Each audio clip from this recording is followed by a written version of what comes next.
A volte bastano semplici gesti per coltivare una società migliore. Per questo negli scorsi giorni il Consorzio Agrario di Treviso e Belluno ha donato un mezzo agricolo al comune di Mogliano Veneto.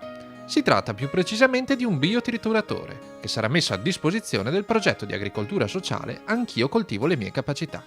Un progetto avviato dall'assessorato alle politiche sociali che ha dato l'opportunità a 16 persone disoccupate di coltivare un terreno agricolo e ritrovare così il contatto con la quotidianità del lavoro. È un progetto interessante che parte proprio da questo ruolo importante che è l'agricoltura, proprio per il recupero sociale e anche lavorativo. Abbiamo preso delle persone, delle anime morte che erano a casa e prendevano il contributo, gli abbiamo dato la possibilità di effettuare, di sperimentare, di tornare a lavorare. Persone che non si conoscevano fanno parte di un gruppo e da sole sono fatti anche una magliettina con il logo, quindi questo è il segnale proprio che non solo abbiamo portato le persone a lavorare e quindi a credere in se stessi, ma abbiamo creato anche un gruppo che lavora bene insieme.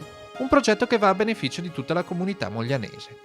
Parte degli ortaggi prodotti infatti viene distribuita presso il punto solidale di Mogliano Veneto, ulteriore conferma del valore sociale di un'iniziativa che ha trovato nel Consorzio Agrario un prezioso alleato. Una bellissima iniziativa che non si ferma alla produzione in campo, ma guarda sostanzialmente alla parte della solidarietà.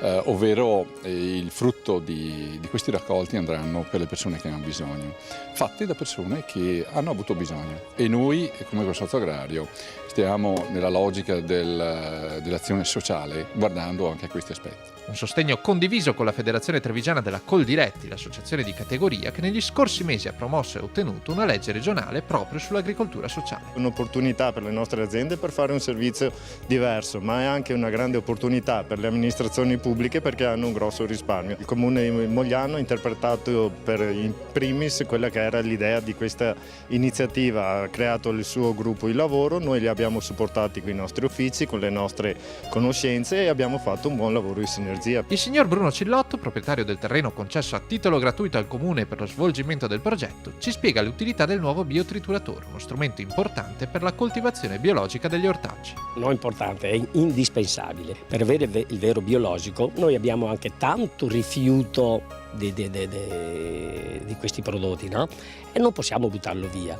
Allora questo biotrituratore ci serve per macinare, triturare tutto questo materiale per poterlo riutilizzare dopo 6-8 mesi, quindi diventa concime al naturale. Un ringraziamento speciale per il Consorzio Agrario di Treviso e Belluno che per festeggiare il prossimo San Martino ha pronto un invito davvero speciale. È un invito che facciamo a tutti, San Martino venite a trovarci presso la sede provinciale in via Feltrina Castrette, dove avremo praticamente Consorzio Porte Aperte il 9 e il 10 novembre per fare delle valutazioni ma anche per visitare quello che sono i nostri prodotti e le nostre opportunità che presenteremo.